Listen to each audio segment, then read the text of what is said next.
the top 2 or 3 qualities you think investors should look for when trying to separate, the 1,000 people that they get hit up by each year and figure out which ones to at least take a meeting with or take a phone call with? Are there 2 or 3 traits that come in mind? And maybe we can go down the line, just give maybe a 1 to 2 minute answer each if we can.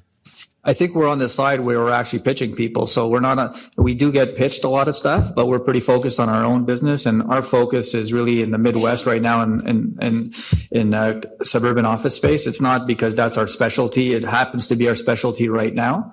But, so we think from the investor perspective, because we consider ourselves not really as a management company, but firstly as investors. So we think, what would we want in an investment company? So we like the fact that we think transparency is critical. We're extremely transparent. We think a proper fee structure is also critical, which we like very much, our fee structure.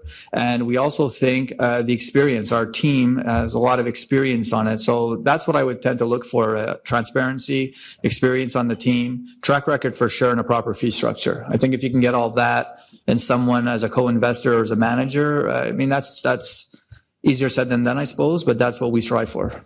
Great. And what qualities do you look for, Chris, with your team? Yeah. So, I guess the biggest one is the people. And, for better or for worse, we've had a lot of luck just investing through people we were introduced to directly or already knew. We're probably outgrowing that, or starting to, but, just a high quality, reliable, all the traits you would think of. And then, why is this an opportunity? Whatever it is you're doing, why aren't other people seeing this, and why is this going to last? There's a lot of things. It's a lot of ways to make a high return on money for a very short period of time. But if you're actually going to create substantial value, it's usually done a little bit slower and a little bit longer term. And then other than that, just is it easy to understand? Because there are a lot of people, a lot of very smart people, funds like Two Sigma and whatnot that make money, but I couldn't tell you how they do it, and they'd have a hard time explaining it to you. So that's just a little kind of goes over our head, and we're happy with that. Sure. And Michael? Well, I have to agree with you in part, for sure. We follow our due diligence process for managers has 5 pieces, and they're all P's. We call this the 5P method. The first is, who are the people, right? Who are the people? What are their backgrounds? Do you have the right people? Do you have the right people in the right places? Do you have enough people, right? Do you have somebody who's the chief whatever officer, right? Do you have the right people in the right places at the right time? So that's the first piece, people. The next is processes. What processes does the fund have, or does the manager have in place? How do you pick investments? How do you kick investments out? What are your processes? Are they written down? Do you follow them? So we have people, processes. The next piece is performance. What has your performance been? Not is it 20%, but what is it? Does it make sense to us? Is it repeatable? Can we understand it? Does it fit with the risk that you're taking? So we have people, processes, performance, plans. What are you going to do next? Right, what's your plan? Is your plan to go buy a sports franchise? Okay, well, you're immediately out, right? What is your plan? I mean, this has happened before, for sure, I promise you. And then the last P of the 5P method is platforms. What platforms are you running to manage your business? Are you running your business on an Excel spreadsheet?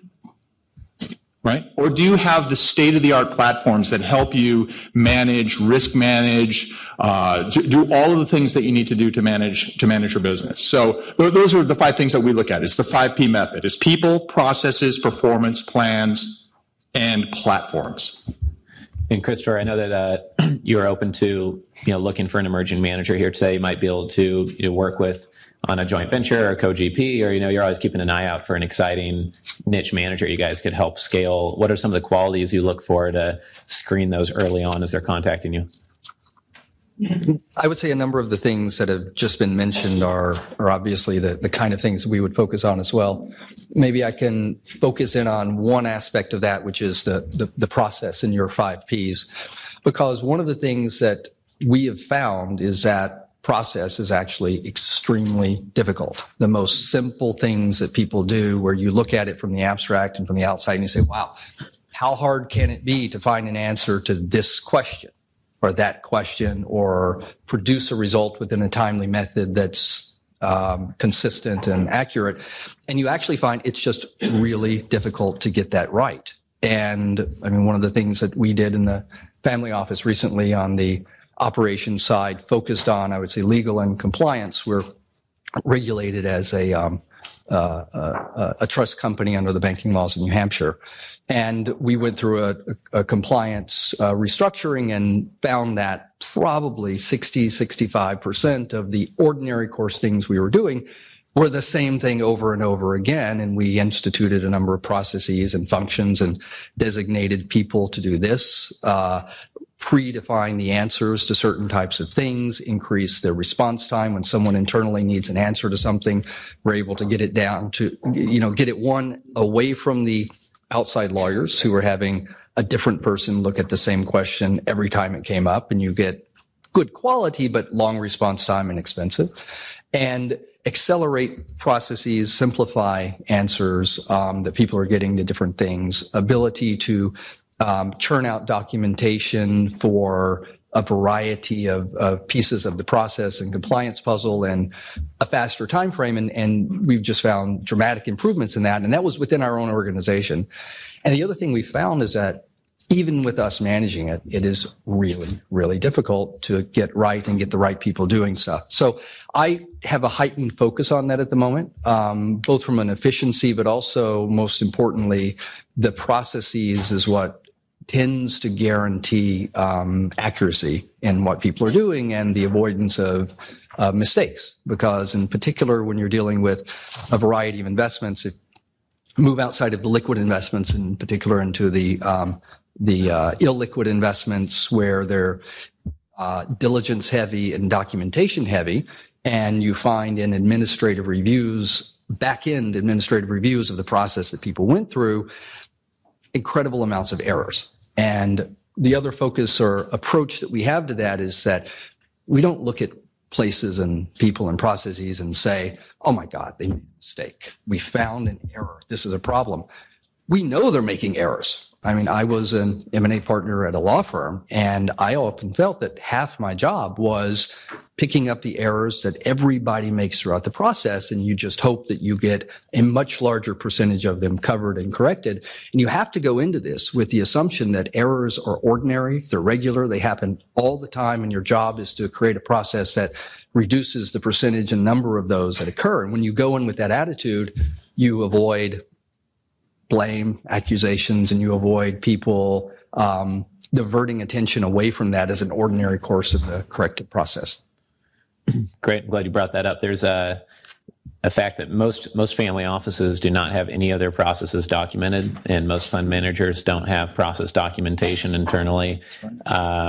And I think there's a book called Work the System, which is written by Sam Carpenter, and he lays out a system through which you can document at least your core critical processes in each division of your business, whether you're a family office or a fund manager, and have those documented and upkept by your team so that you do things in a systematic way. It's one thing that's really helped us internally. Like Alyssa has multiple 15 and 20 point checklists for these events and getting ready for them. And I just think it's interesting how I don't think I've met a single family office that ever documented their internal processes. And I don't know how many fund managers do. Yet we hear that it's half the risk from the investor's point of view is the operational side. So those two things shouldn't exist or coexist together, you would think. It's called Work the System by Sam Carpenter. It's like a $10 book, but it's excellent.